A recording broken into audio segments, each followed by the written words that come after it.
The Model Philosopher is proud to be sponsored by Scale Model Challenge, one of the very best shows in the modelling calendar. Modellers from all over the world come to Eindhoven every October for SMC, bringing the best of fantasy and historical figures painters, aircraft modellers, armour modellers, car and truck modellers, dioramists and vignette builders, and every other kind of modelling miniatures to share in their passion and the joy of modelling. With a world-leading contest, workshops from some of the most talented people in the hobby, over 150 traders from all over the globe, including boutique figure and aftermarket makers, hobby publishers, and model companies like MiniArt, AK and Ammo, they bring you all the stuff you need to make a full year of incredible model entries for next year's show. The contest features over 3,000 entries in all genres, presented to the highest standards, well lit and laid out so you can enjoy all the incredible work on show, plus an area of clubs and exhibitors. Don't forget, SMC pioneered the seamless, stress-free online pre-registration integrated into the contest judging system. Make even more time to enjoy the show by pre-registering your models on the SMC website before October the 6th. You can still register at the show, but it will cost more and it will take time that you could be spending shopping, chatting and looking at amazing models. The show runs from Saturday 19th October to Sunday 20th October, with some workshops taking place on the Friday. Check website for availability. You can find out everything you need to know to plan your SMC experience at scalemodelchallenge.com and find out the latest information as it happens on the Scale Model Challenge Facebook and Instagram pages. Don't forget, this week's guest Harry Arling will also be exhibiting at this year's SMC.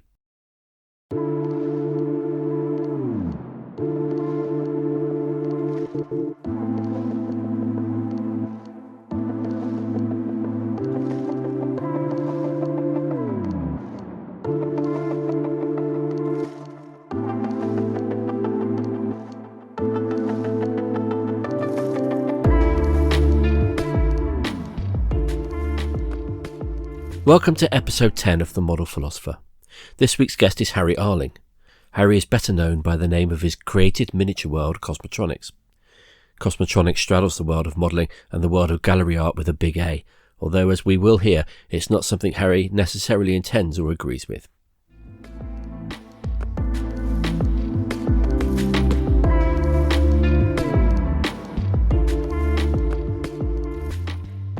Welcome, Harry Arling, to The Model Philosopher. Thank you. Now, I've invited you on because we've talked quite a lot in the past on this show about sort of the intersection between modelling and art. And probably some listeners are getting a bit bored of it, but tough because I like talking about it. And this week I thought, well, you know, it'd be really great to have an artist on who also works in models and see it from kind of the other direction rather than modelers who are trying to move their models towards art. Now, you're famous for a world you've created and the sculptures within them called Kosmotroniks. Can you tell us about Kosmotroniks? Yeah, Kosmotroniks started off with that I wanted to build my own models in a way, because I come from a model, I made a lot of scale models. And I wanted to, they broke, and then I made kind of Star Wars. I mixed a tank with an airplane, and that went kind of a Star Wars thing. And then I started with, just pieces that was lying around, like a plastic cup or something like that. And I made a UFO out of it, and very colorful. And that started the whole thing in a way. So that came from the inside. I like to build some things, and this was a great way to express what I wanted to express in a way. Did you come at this from being a scale modeler who just wanted to do something different, or have you always been interested in art? No, I was never that interested in art. I'm very interested in miniature, and we had German TV here, only 3 broadcast German and 2 Dutch, and Dutch was never anything good on for children. So I watched a lot of German television, and they had a lot of hand puppets and puppet stuff and miniature and stop motion. And my brother and me loved it. So that's a big inspiration. And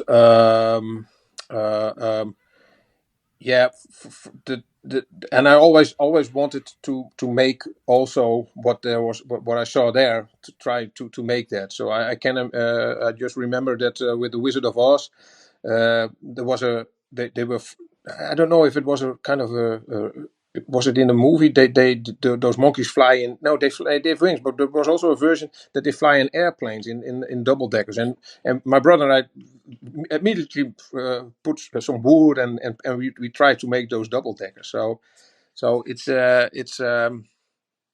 it's always coming from there. So and from a lot of scale modeling, I made everything from monogram and Tamiya was there already, and I never did a much of Revell, but monogram, and I stopped with scale modeling because I saw that people were much better than me, like Shepard Payne from monogram. I saw those at the catalog, those behind pictures. Well, they blew me away, and I wanted to do that also, and paint those figures and then that kind of stuff, and then Francois Verlinden in the Tamiya catalog, that also blew me away. And then I saw I'm not that good, I still loved it, so I think I wanted to be doing it. So maybe I thought, okay, let's make my own stuff and see what happens. How did you move from making scale models to making original sculptures, shall we say? Yeah, very fluently. As I said, I never looked at art in a way. I never went to a museum or something like that. I'm a musician in a way. I played, when I started, I was really a musician. And yeah, I don't know. I really started when things were breaking up with airplanes and tanks. Where they were broke. I started, and Star Wars came. Or, well, it was already there, but I loved that, and I wanted to make those planes also. So it's yeah, it was a natural progress in a way to start that way with the models that I made who were broke, and then start from there and make your own science fiction aircrafts and that kind of stuff. But it wasn't that colorful. And what happened was, it's very corny, but it really was. It was a way. And I was like 26 years old, I think. Then I fell for the first time. I fell in love, and I wanted to make her uh, something what I was making. But this one was very colorful, and with also with lights in it already, with a battery, and I never done that before. Before was it always like a spacecraft thing but this one was very colorful, and that started it. That was in a way the first, like, Kosmotronic, you can say. So it never went anywhere. The romance, I mean, but it was a good start of Kosmotronics. So it How would you describe Cosmotronics? Because obviously this is an audio um, yeah. format, although I'll also have a transcript on the blog with pictures of Harry's work so that you can see what we're talking about. But how would you describe it? I see it sometimes like Jules Verne kind of vehicles painted very, very colorful. It's not steampunk or related. I think. I mean, many people say it, but and I don't mind. But yeah, it's in a niche of its own, I think. So, but it's colorful and very detailed, and it's getting more and more detailed, I think, and more and better and better. I still getting better and better at this. Um, yeah, it's very colorful, Jules Verne like vehicles, something like that. Romantic in a way. There's kind of I wouldn't say a narrative, but there is a story to the world, isn't there? That there are these vehicles and machines that are friends with the people that pilot them or that ride them. Yeah. The Cosmotronics, in a way, in my world, the guys who are on there on the machines, they build that machine, and with so much love and passion that machine can talk and feel, and that also triggered to make an animation, to think about a movie of it, and I'm working on a 5-minute animation of a Cosmotronic with voices, with sound, and because when the book that I made came out, this was with pictures of the Cosmotronic, but also with those little stories Mm. of that Cosmotronic. And so we picked one, and now we are trying to make a 5-minute story of it. And yeah, it's always a money thing. I mean, the company that I do it with is Happy Ship, and yeah, it has to be done in between jobs in a way, because there's no money for it. So I can't say a deadline when it will be finished, but we are further than we ever were. So we have now really voices and sound, And yeah, that would be that's one of my big wishes, to go like in a movie or a series, because I always watched TV, I always watch movies, and that's where I come from. So it would be a logical step to make a movie out of it. Do you think the children's animation is maybe where the tone comes from? Because it's quite an innocent world, isn't it? They're not war machines or No, what have you. There's no no, no, conflict. no. I always I always compare it with it has to be dialogues, and not that heavy, but those really good dialogues, like a Reservoir Dogs movie, or it really has to have that sharp dialogues, and so it's not that it's not only depending on, wow, what a machine, and you can have action with them. No. It has to. I would like to have a halfway, like it's really like mind blowing how it looks, but also the dialogues and that kind of stuff. That's very important for me also. And the story it's very hard to sell also, because I want to start off as a documentary. And that's already a strange thing to do in an animation, to start off as a documentary, and then it goes into an adventure. But yeah, we'll see how that turns out. But it's great to work on that kind of stuff. It's all good. Is world building a big part of it for you? Is that the Yeah. It's just as important as how I paint the stuff, or how detailed I make it, or it's all connected. going back to the color? They are very bright. Yeah. Uh, how do you sort of arrive at that colourful aesthetic, and how do you work that? As you know, I use Humbrol paint and Revell, called enamel paint, and that's also the paint that I always worked with as a kid for scale models. But then the flat colors, not the glossy ones. That were the only colors around. I mean, now you have. I mean, it's enormous what kind of paint you now have. That was never there when I started, and but that's all on water base, and that's no good for me. I need those. I like the glossy tone, and it's especially between the bronze that I use, the copper texture, Mm. and those very glossy colors. That is what's making a Cosmotronic also, in a way. Yeah, and I like colors. I mean, I think, and it's also like trying another color scheme or something like that. And it's all of course happened in 30 years. It's not that I boom went right away like this, but well, yeah. I always painted them very colorful, or from the start, in a way. And yeah, it's just, yeah, I don't know, I like it. I like that kind of yeah, the feel of it, that it's very glossy and it looks like it from metal or something, but it isn't. People often say it's, oh, this is metal. No, this is plastic. No, it's metal. No, it's plastic. But it's got to be metal. But it's plastic. Well, to be fair, it's whatever you can find, isn't it? Because you use a lot of recycled materials. Yeah, the walkers that I'm now making, the body of it is from a cut off bottle, and then I put tubes as legs. There, I don't know where they were from, but and then the smaller parts are from scale models, or clockworks, or small things that I can find. But the basic, the main parts are always like. Yeah, from a mixer, or well, you call it, it's always a plastic waste thing. So, and that has to be, because that's a, yeah, I mean, when I get model kits, we have a great model shop here, Cricket, and they sometimes give me models, because they are not complete or something like that. So, and maybe when it's a plane, I always throw, I never use the wings or the body, because that's too obvious. So the main body always has to be something like a kitchen appliance, old thing, or whatever. How do you find working with the different materials? What do you use to kind of put them together? Well, in the early years, I always glued them right away together, and then tried to paint them. But that was cold glue together, and that fell apart sometimes, because I just glued it on, and some plastics are very soft.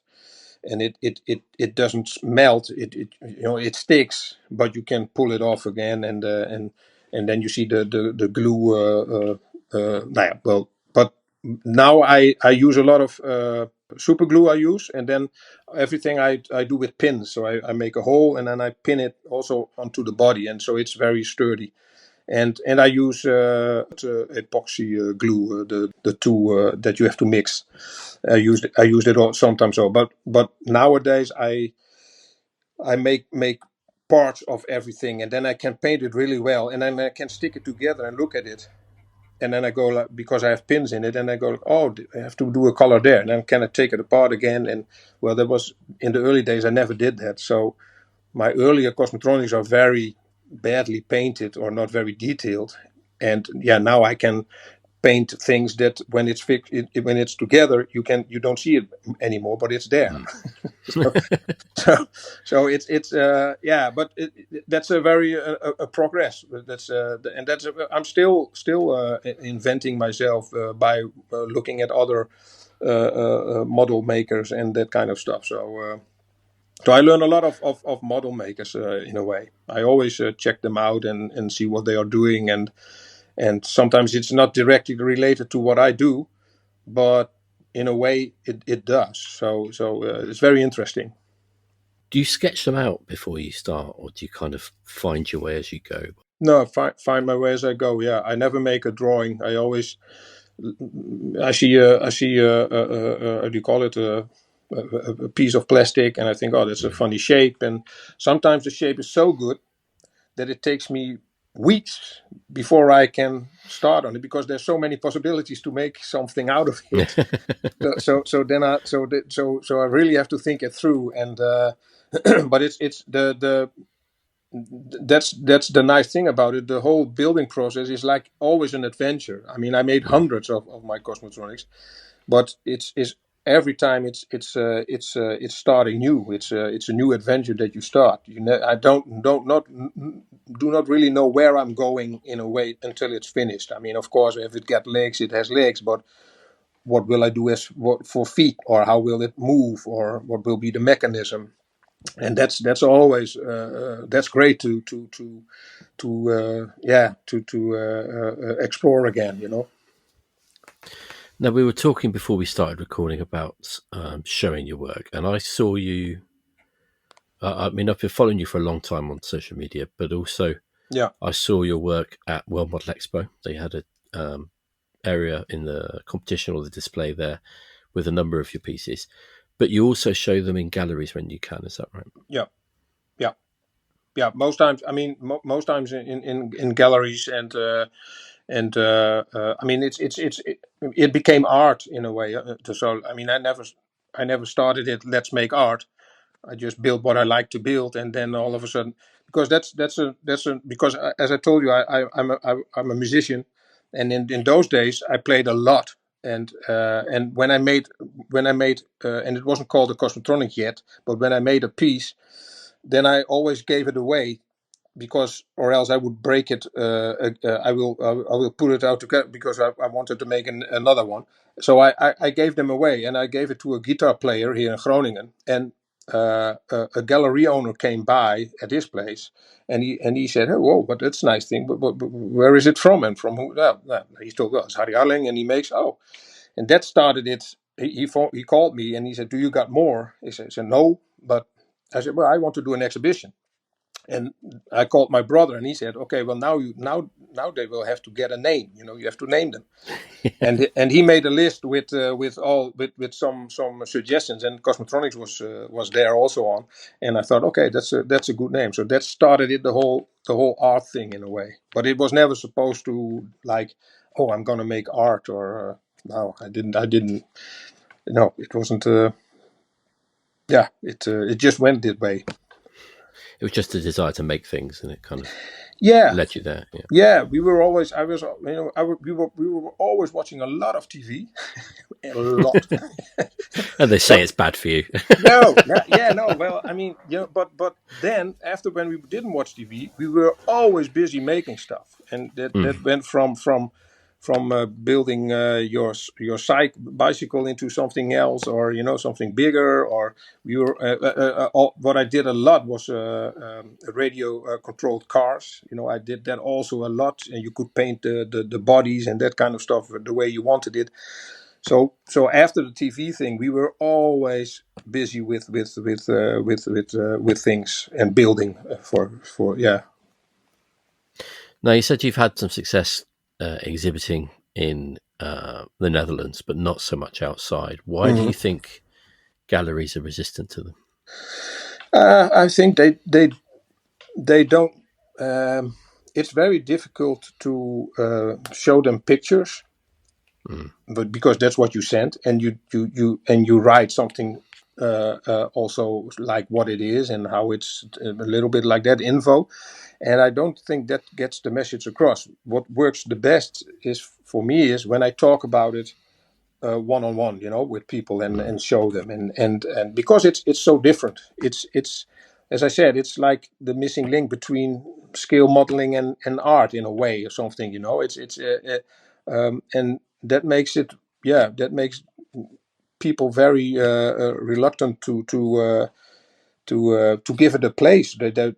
I once had a gallery. They said, "Yeah, we really want it here. It's great, but we want to have also something on the wall, and we have to match that." So we didn't have find one yet who will match. And I think, what a crap of just put it in there, and it will be great. So yeah, it's I think it's what I said. It's pretty unique work, and that can be a positive thing. But yeah, as I say, it's also like a negative thing to get the message across. I mean, I know it will go there. I mean, I know, but yeah. But as I said in the beginning, yeah, it's frustrating. In a way, it's kind of both and neither, isn't it? It's scale modeling and it's art, but for art people, sometimes it's not art, and for scale modeling people, sometimes it's not scale modeling. It's Yeah, yeah, yeah, it's that uncanny sort of yeah, place in between, isn't it? yeah. That was in our music also. My Mm. brother says that's our faith, because we like rock and pop, but we also do jazz, and so the jazz people find us to rock, and the rock people find us to jazz. So Well, usually the excuse is you're ahead of your time, right? yeah, Just wait for the world to catch up. yeah, exactly. Yeah, no, but I don't mind. It's just, I mean, I know I got something special, and as I always said to people, I'm like I'm the luckiest guy on the world, and with I mean, as an artist also, I have to live from this, and it's like running and standing still money wise. One time month you have money, and then 6 months you don't have any money, and that's pretty stressful. But yeah, if I'm at the workbench again, and look what I'm making, then and also, like, how I'm, like, socially with like, got a great wife and a great kid. It's what can you more ask for? And it's all part, it's all part of what I make. That is good. Then my cosmetronics are getting better and better. So, I mean, people are probably going to be wanting me to ask, how do you make a living from it? Do you sell the work? Do you make stuff by commission? Or? Yeah, I do commission, and I at galleries. I mean, just uh, I mean, I'm now at two galleries who for it's there at display for a longer time, and but I still haven't sold anything there yet. And that's, I mean, when I do an exhibition here at home, I do sell the pieces. It's always, I always sell, but it's in galleries. It's very hard to that uh, and sometimes people email me that they have seen it on website, and they go, well, can you send me some pictures, and what is what is, this is my budget, and can you make something? So it's, yeah, I mean, it's but at galleries itself, I hardly sell anything in a way. But at home, it's yeah, it's going good. Well, and the Groningen Museum trouwens. I mean, I was at the Groningen Museum 2021. Everybody wanted the Cosmotronic. Really, it was. I mean, I mean, when it's art, you can label a price on it, and just see what somebody will pay for it. And I I had my Kosmotroniks, that was the what was it called? What vuurtorentrein. What's a lighthouse train? And it was a big piece, but it was 16,000 euros. And somebody mailed me and he said, "Well, we were at the Groningen Museum, and what kind of pieces do you have?" And I put the picture also in there, and he said, "Oh, I thought it was sold." No, it's still available. How much is it? I said 16,000 euros. And the next mail what I got was, "Well, then it's sold." And I was like, "What?" Do you want a bigger one? Yeah. No, that's really, really. I mean, I made that year, and we all put it in the house. But I mean, I saw the museum, Groningen Museum. They bought 3 pieces. The day after, somebody came who bought also 3 pieces. Now, then one of 16,000. I mean, I had like 80,000 euros I made that year. I mean, it was unbelievable. I mean, and now it's back to zero, but it can be Yeah, done. I was going to say, I guess you can do really well for a couple of months and then nothing for 6 months. Yeah. It's and I'm used to it now. I mean, in a way, I sometimes too, of course, you still stress, but that's also a nice thing is that we got a lot of people around us, surrounding us, who are they are not that I want to, but they say like, "Hey, if you need some money, just lend it from me because I've got money, so no problem." And when it's really tight, I'll ask them, and because you have to live and you have to pay the rent and that kind of stuff. But yeah, also that you have people around you. It's like a safety net. I mean, not like, oh, let's don't care. We have a safety net. We can. That's not the point. But it's good to have that, and it takes a lot of stress away. It makes it possible for you to do what you do, Yeah, knowing exactly. that the money will come in eventually. Yeah, exactly. Yeah. Yeah. So, do you think? Why do you think galleries are resistant to modelling? What is it about modelling that you think they don't like? Yeah, I think it's to. Yeah, the main thing is that it's they think it's you building it out of a box. You're following an instruction, and you do what is on the what is told on the instruction, and there's no creativity or originality involved, and that's of course is bonkers. I mean, it's. I mean, of course, you have people who do, but the people I know from Facebook and yourself and others, they are one hell of an inspiration for me because how they paint things and how they and okay, it's an existing model, but how they work it. Yeah, I don't know. It's magical for me, to look at that. And when I was in Tokyo for an exhibition, I was more nervous going to the scale modeling challenge the year after than I was going on an exhibition in Tokyo at an art fair, because there are the people walking around. They know their business. Those are the master modelers for me in a way. So I have a huge respect for them, and I think that's why galleries don't or it will not be looked as art because it's from out of a box, and you follow instructions. It's not it's you don't have to use your imagination to build it or something like that because it's on instructions. So I think that maybe that's and that can also be related to my work, that they think, oh yeah, but this is like, it's, I mean, it's not from a box, but I think that's also an issue with that they go like, oh, this is not that this is not that difficult. It's, bronze is much more difficult, or ceramic is much more difficult. I don't know. It's yeah. Do you think sometimes it's how you talk about it as well? Because I know I studied art, and I know one thing curators and artists love to do is talk about art Yeah. more than they like making art in a Yeah. way. Yeah. There always has to be an analysis of it and things like that. Do you Yeah. think that's part of the issue? Yeah.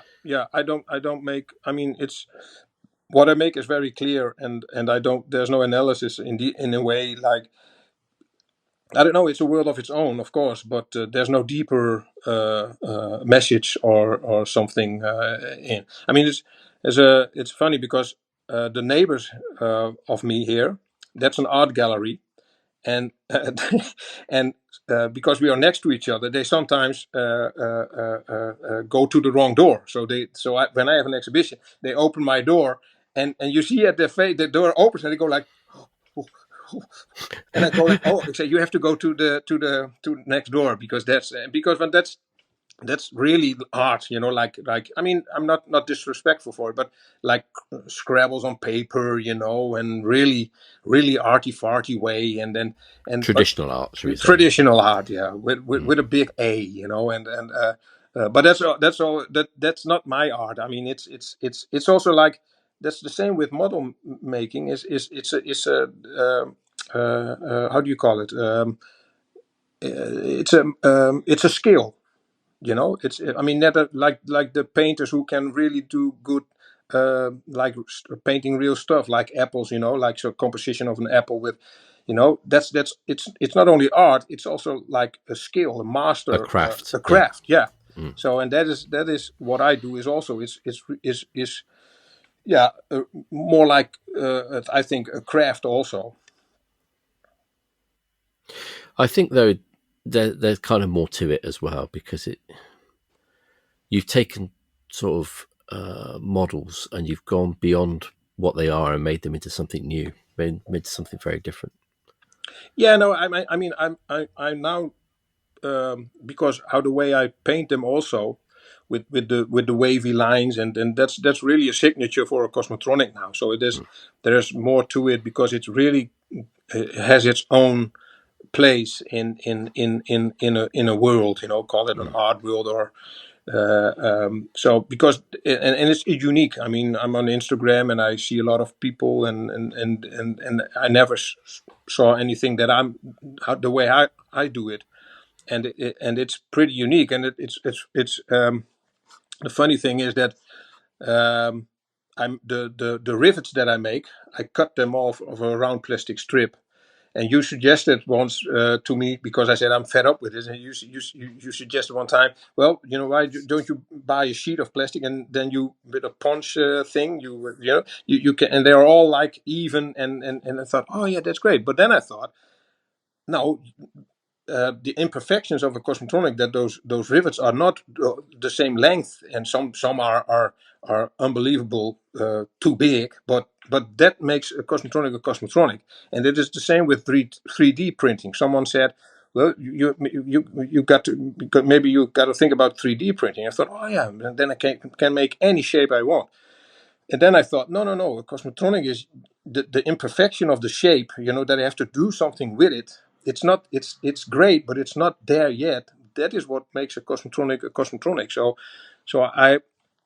I started thinking more in that way, that it's, yeah, well, this is more than, in a way, like model, making a model.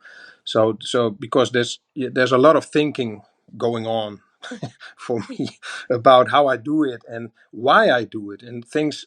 I mean, the imperfections. I mean, Flip Hendricks, you know him. He came, at my exhibition here one years ago, and he was looking very closely to one of my pieces, and I went like, oh my god, oh my god, oh my god, now we're gonna Don't get look it. so close. Yeah, now we're gonna get it. Now, and he steps away, and he goes like, yeah, beautiful. and Yeah. and I for 3 months I lived on that feeling. So yeah, yeah, that's great. It kind of it does have a very strong aesthetic of its own, and like you say, if you mess with it too much, Yeah, it stops being what yeah, it is. It yeah, becomes something else, doesn't it? yeah. Because also, when I mean, I have enormous respect for people who paint figures. Unbelievable, but if you put a figure like that on a Cosmotronic, you tear it apart. It's not one whole thing, and that's also what I realized. Like, no, the guys, how I paint them, they're very glossy clothing, Mm. but it fits on a Cosmotronic, and so you have something there. It's a whole piece. It's a whole, and yeah, you can't, you don't want to change that in that way, because that's the strong points of a Cosmotronic, I think. The wavy lines also started because I wanted to paint straight lines. But if you then wobble a little bit, you see it immediately. And then I thought, oh, maybe wavy lines, and then it doesn't care because and all the people Yeah. going, oh, the wavy lines, they are exactly the same. No, they're not. They're You just totally. can't tell as much as you can with a straight line. Yeah, no, but I mean, the wavy lines are also all different, but it doesn't matter because Mm. there's so much, and they are going like this, and that's yeah, I find that very interesting, and I thought, wow, yeah, this is a good thing. Yeah, it's a development. Yeah, it's very nice to see how that goes. From a practical point of view, it must be hard to transport them because they're pretty big and heavy, aren't they? No, they're not heavy. I mean, it's all No. plastic, so Okay. they're not heavy. But some are big. But what I learned now, and that was when I had Groningen Museum come to get pieces to get Kosmotroniks for the exhibition there. They have big crates and they have cushions, very big cushions, and on very fluffy filled or just stuffed, very fluffy, and we laid them on their sides in there and then cushion on top, and it couldn't move anywhere. And so my Cosmotronics are very easy to transfer because I now lay them down. I don't set them on the base because then they wobble all Mm. the way like this. But I just lie them down on mattress on soft stuff, and then it's yeah, very easy to transport them. And of course some you can really pick how do you call it? You can put them how do you call that? They're parts, so you can take them apart. Oh, you can disassemble them Yeah, and then disassemble reassemble them. them. Yeah, Yeah. because I made a cloud night, and Mm. that's all with stuff. But all I can really strip it and put that in a box. There's little stuff, and then I only have a really just the basic form, and that's easy to transport. So I'm getting better and better in that kind of stuff. Uh, why do you think we make things? What is it about making things that is so attractive to us? Yeah, I saw that question, and I thought I It's thought a the long hardest one time. I ask everyone, but I'm Yeah, really interested in yeah, because we all the time we talk about why do you make this or why do you do that or you know yeah, what's your favorite genre or whatever, but no yeah, one ever stops and say, well, why do we keep making yeah, these little yeah, things? yeah. For me, it's like uh, yeah, it's kind of a recognition for myself or something like that. I mean, it's like eating your favorite meal or something like that, or and um, it's. I mean, sometimes I'm really dancing when something is almost finished and it turns out that good. I'm sometimes almost like dancing, like yes, you're the man, Yeah. did it again, that kind of stuff. Because I'm really really happy, and that's of course is a feeling. I mean, yeah, that's what that feeling in that way is only when I'm building stuff. So that's for me. It's so enjoyable. As I said, I'm my biggest fan. I'm so proud of myself of what I'm making, and yeah, I don't know. It just keeps on popping up in my mind, and it's all related to my youth with the TV series and movies and comics that I wrote that I was looking at, um, and as a kid, we made all kinds of stuff also. So it's yeah, it's I don't know. It's it for me it's a necessity to make stuff, or else I'm like yeah, then it's I mean, I don't want to say it's not worthwhile living, of course, but it's just that extra. Yeah, I mean, it makes you proud. It makes me really proud, and that's a good feeling. Do you ever abandon any? Do you ever get to a point where you think this one isn't working and just No, no, not in a building stage. So mm, because sometimes I start, well, it's just, I mean, it's a start, but then immediately I see like, oh no, this is not going to work. So, but then it's like two stages I've built on it or something like that. But I did. Because I had some Cosmotronics who were when I store them, I have a big plastic bag over them, and so I don't see them. But and then I put after years, I looked at it again and I thought, no, this is no good. I threw it away. I mean, but it was a totally. I think people would have loved it, but I was like, nah. This is no. I can't exhibition this anymore. This is no good.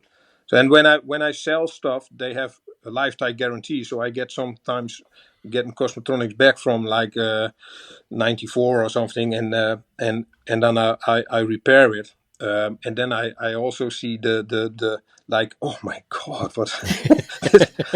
But I never have the urge to put more details on it, because the naivety, what do you call it, the Naivety. yeah, that was a big part of my work in the beginning. Now it's more like the craftsmanship is taking over, and I think the naivety is still there. But in the early that I made was really like just exploring. You don't know what you were doing, and that you can still see of those models and that of those Kosmotroniks, and that's what I like that, because the charm is still there, but it's just poorly in a way made. Could be better. Do you find yourself, even when you're not working, looking at, like, go out for dinner or something, and you see an object and you think, well, that'd make a great Cosmotronic? No, when I'm alone, yes, I'm thinking about it. But when I'm I today I have to I'm going to give soccer training, and then I'm totally away, and I'm not thinking of it, and that's what I like a lot. So, I'm totally out of touch with Cosmotronics then, and just like giving training, and it's the same that when I play music also. It's a great combination, because it's totally, it's in a way it's different, and when I play the drums, I'm only thinking of playing the drums and not on building or on Cosmotronics. All right, so Harry, where can people see Cosmotronics? A lot of here in Groningen. I have an exhibition always here, and 2 times a year I do it, and also in cities, but it's always in the Netherlands in a way.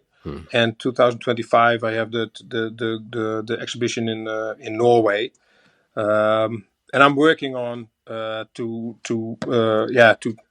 come to England and get an exhibition there. So that would be great, because I want to really take it out of the Netherlands and let it show to people all over the world. So if they want to really see it now, they have to come to Holland. Well, they can see it on your website, of course, which is Kosmotroniks.com. Yeah. And Instagram, what's your Instagram? Yeah, Instagram is also like Kosmotroniks, the same. And on Facebook, I have 2 accounts. I have a Harry Arling Kosmotroniks, and I have a Kosmotroniks. And the Kosmotroniks one, there I show every Kosmotronic, how I make them from the beginning to end. And on Instagram also I post when I'm working on one, it's from A to Z. You can see in pictures how it develops. All right, fantastic. Thank you for joining us. Thank you, Chris. I hope you follow Harry on Instagram, on Facebook. I'll pop it onto his website. And if you do get a chance, go along to Groningen and see his exhibition. Where is your exhibition in Norway? It's in Bergen. That's the city, but it's a Norwegian name, and I'm not. It's on the website. And I also, when it's time for that, I'll always post it on Instagram and Facebook. Well, thank you very much, and I do hope people will go along and have a look at that, and maybe have a think about their own creativity and new directions they might want to pursue. Yeah, thank you, Chris. It was a pleasure. Thanks. Thanks.